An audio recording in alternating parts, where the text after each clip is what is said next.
Technically speaking. Welcome to our Technically Untechnical Technology Talk, a NIWC Atlantic production, and an award-winning podcast with your hosts, Chelsea Holloway and Alex Jackson. Hey Alex, how are you doing? I'm doing pretty good. How are you, Chelsea? Good. So I recently went on a camping trip with my son, who's 2.5, and my husband and his whole family. So it was a whole bunch of people, lots of fun, lots of bugs, lots of heat, but lots of creek time as well. And I'm someone who did not grow up brushing my teeth in the creek and doing that sort of camping. So even though my husband indulged, I definitely used the bathrooms that were nearby. So that's just a fun little peek into recently my life. But my 2-year-old was loving it. He was in the creek as much as he possibly could be. That is awesome. I know I've saw pictures of him catching fish and all of that, so that was really cool. Yes, yeah, fishing tournament, and he did not care. He was all over catching the fish. He was not afraid of it at all. Well, I haven't gone camping in a while, but I do like the outdoors and seeing nature, and then as long as I can get some AC and do more of the glamping, then that's my kind of style. You know, that's more my style too. That's what I would prefer, that glamping. I like it. Camping in Vermont, all right. Floorless tent in the wintertime, that's my idea. Thank you wait, Joe, I didn't hear half what you said. I'm so sorry. I said I was camping in Vermont in a floorless tent in the wintertime, and that's my idea of camping is what I said. That sounds horrible, Joe. Not fun at all. For those of you who don't know, Joe is our audio technician, and he likes to chime in every once in a while. All right, so let's get into this episode. We are talking about our partnership with the Coast Guard. Coming up, we've got subject matter experts, both from NIWC Atlantic and the Coast Guard, to tell us about the types of capabilities we work on together. So get comfy, turn up that volume, and let's get started. Our guests know all about the historical partnership and systems capabilities between NIWC Atlantic and the Coast Guard. They speak with us about this partnership and how it's grown and the importance of collaborative work between NIWC Atlantic engineers and Coast Guard members within technology. Let's take a listen. Right off the bat, I'd love to have each of you please introduce yourself and tell us what you do with NIWC Atlantic or the Coast Guard. Yes, my name is Martina Jackson. I am the division head here at NIWC Atlantic under the Fleet C4I and Readiness Department. My division includes the U.S. Coast Guard IPTs. So hello, my name is John White, and I'm the Coast Guard IPT lead, serving as approximately 33-year history here with NIWC and supporting the Coast Guard for about 30 years out of that 33-year civilian service career. All right, hello. My name is Chris Nichols. I'm a civilian employee with the U.S. Coast Guard. My role is the acquisition program manager for the Coast Guard's national security cutter fleet. You know, our national security cutter, abbreviated the NSC, is our most complex, highly capable Coast Guard cutter. A lot of Navy-type equipment on the ship. We have 10 of them in service. They're about 418 feet long. So it's our largest, most complex cutter. And I deal a lot with NIWC Atlantic on outfitting those cutters with equipment.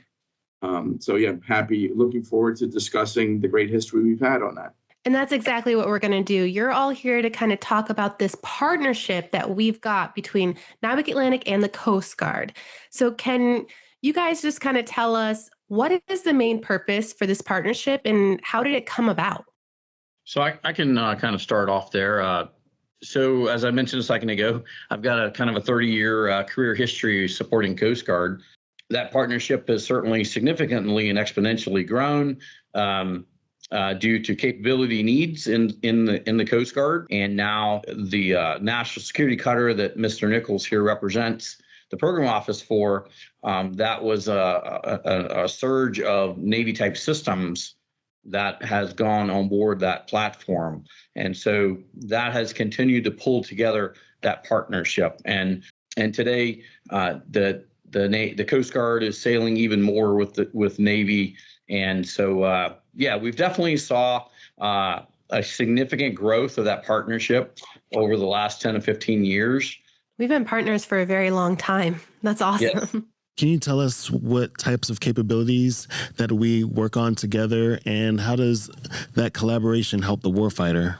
I can speak to that one. I think, the capabilities that we get onto the ship, primarily working through our partnership with NIWC and then over with the PEO C4I groups out in San Diego, really makes the national security cutter a seamless, integrated participant.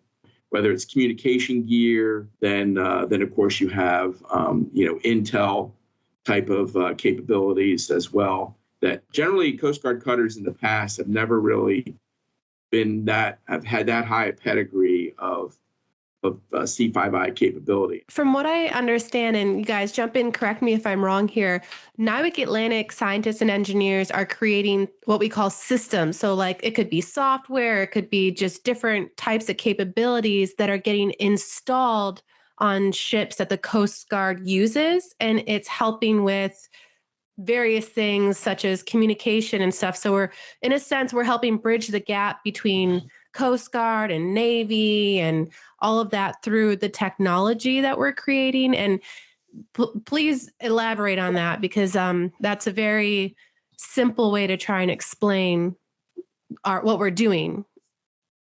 I would definitely say, is that plus more. So, one of the things that Mr. Nichols was mentioning and John was mentioning earlier, it falls a lot under the IPT's acquisition services team with our support with the NSCs and supporting those systems and, getting the design right and making sure they're interoperable with our Navy brethren there. The Coast Guard IPT is also supporting some other cutters such as the PSCs, which are the Polar Security Cutters, the OPCs, which are the Offshore Patrol Cutters, and also the FRCs, which are the Fast Response Cutters. Some other things that the IPT is also leading as well goes under sustainment services, whether it's fleet support or under the IT services efforts, whether it's cloud integration, cyber support, some things that they have been leading the forefront for from a 5G perspective as well,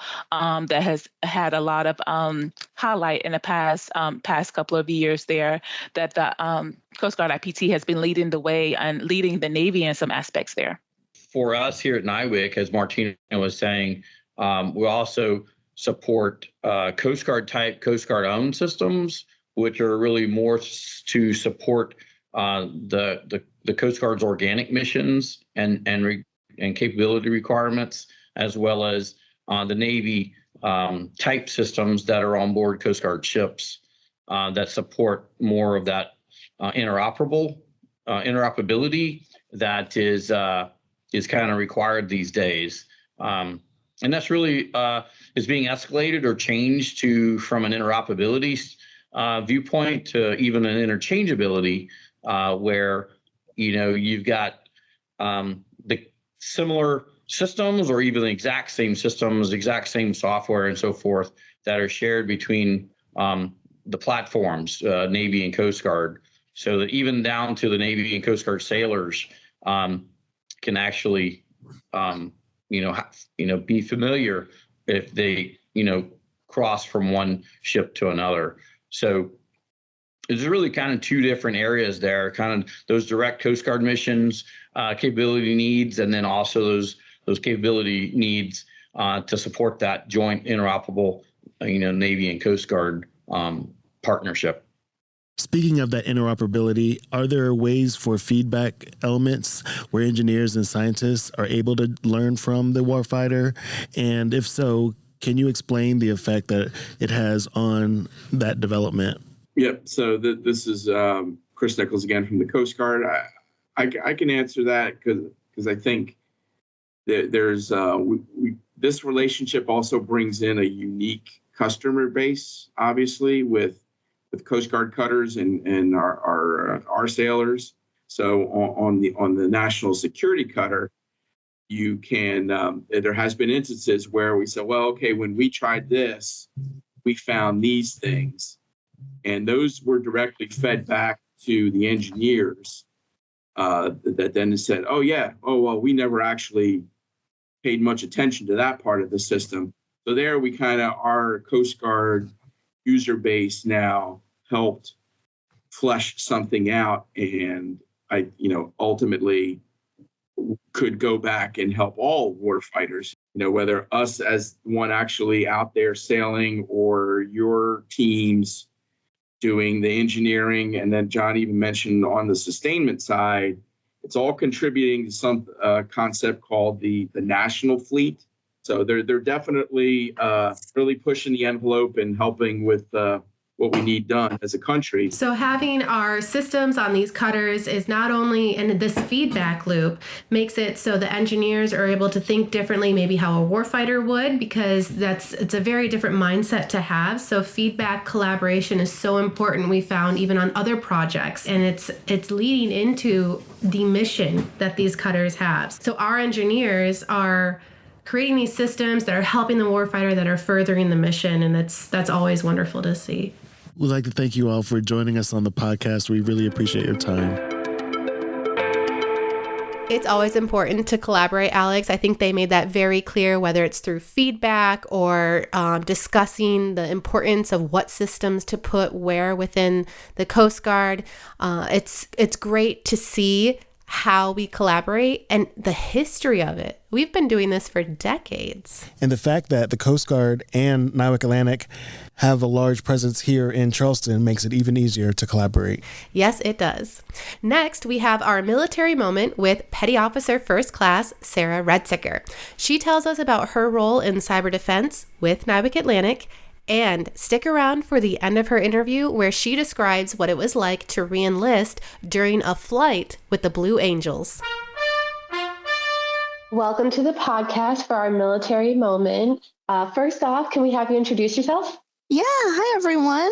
My name is Intelligence Specialist Petty Officer First Class Sarah Redsicker. Welcome. First of all, please tell us what you do with NIWC Atlantic. Yeah, so currently I hold kind of a dual-hatted position. I am the government oversight lead for the Cyber Threat Intelligence team within the Cybersecurity Service Provider, or the CSSP. And then I'm also on the COMET team, which is the CSSP Operations Management Evaluation and Training team.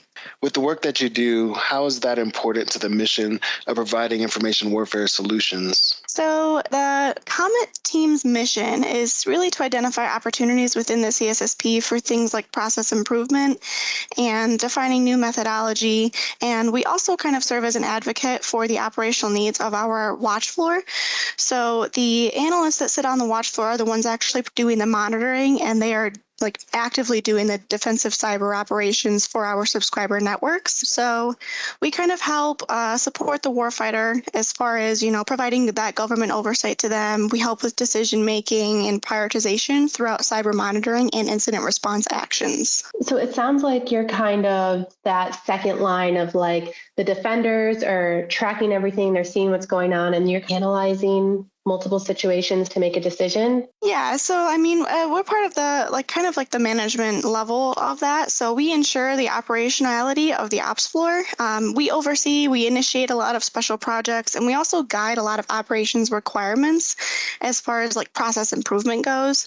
So we kind of oversee a lot of the cyber monitoring and our incident response mission execution across all of the CSSP operations teams. So that does include the CTI team as well. Oh, wow. And so it sounds like you also have your hands in a lot of behind the scenes stuff to make sure everything kind of flows as it should. Yeah. So another goal of the COMET team is we kind of aid the CSSP director, so that's Cecilia Dahlier, in overseeing the operations mission execution. Kind of like how I mentioned. So we do a lot of tracking with monitoring resources needed, making sure that everyone has what they need to sort of perform their duties. Sounds like a lot. So thanks for what you do. How long have you been in the Navy, and why did you join? So as of June, it will be 7 years since I enlisted into the Naval Reserves. And I joined because I knew I didn't want to go to college originally. I knew I wanted to have more of a hands-on job, I joined because I not only wanted to make a difference for myself and my life, but I also wanted to kind of make a difference in the community as well, because I did join as a reservist. So I wanted to let kind of my hometown community know that like you can do more. You know, you don't have to join to be full active, but you can make a difference by being a reservist and putting in your part during those drill weekends or those 2 weeks a year sort of thing. And little did I know that I was going to fall in love with active duty and continuously go on active duty. So. And what has been the most rewarding part for you about being in the military? Honestly, there's a lot of self-fulfillment, I feel, with being in the Navy. I mean, obviously, it was hard at first joining, and, you know, you're at the bottom of the food chain as far as rank goes. But then as you grow and you develop those skills and those mindsets to kind of help you become the leader that you're meant to be. So I know that sounds totally cheesy, but as soon as I put on E6 at being a first class, it was like my entire mentality sort of changed. So I think for the better part of this last year, I've definitely felt a lot more like personal level fulfillment and just kind of stepping up to be the leader that I knew I always wanted when I joined, because I've had my fair share of difficult experiences. So I think just being able to provide that sort of insight and be that cushion for lower enlisted to deal with problems that I've had to deal with. So I don't think they should go through it as well. There's a giving back aspect there that you seem to really like. Yeah. Can you tell us a little bit about what it's like to be a part of the Blue Angels? So that was just an experience in of its own. I was blown away, and I kind of joked that, you know, oh, maybe if I put on E6, you know, maybe I'll think about reenlisting. So while I was talking to Lieutenant Commander Dan Capperell about my reenlistment, I was like, you know, we got to do something really cool. Honestly, I remember word for word, I told him that I would give my left arm to be able to do it with the Blue Angels. And I think he kind of took that and ran with it. I mean, when that day came, being able to have my father with me, being able to have my partner, my son, and my best friend with me, it was quite literally such a surreal experience. And I could relive that day for the rest of my life and be so happy. It was just honestly such an amazing experience. Oh, very cool. That's quite an amazing experience, and so glad that you had that opportunity. Thank you so much for your service to our country, and thank you for being on the podcast with us today. Absolutely. Thank you guys so much. She was so nice, Alex. It was great speaking with her. And she was so caring too. I enjoyed how she shared about giving back to the community and the sailors. Definitely. As we come to a close, please remember to learn about anything that we've mentioned in the podcast. Check out our social medias under NAVWAR or our NIWC Atlantic websites. Links are in the description. And this wraps up another great episode. Thank you for listening. If you have a tip or story that you think should be included in this podcast, please contact us at our public affairs email address, which is listed in the description. Naval Information Warfare Center Atlantic, also known as NIWC, is the East Coast branch of the Naval Information Warfare Systems Command within the Department of the Navy. We develop a range of technologies that provide state-of-the-art capabilities to the United States military.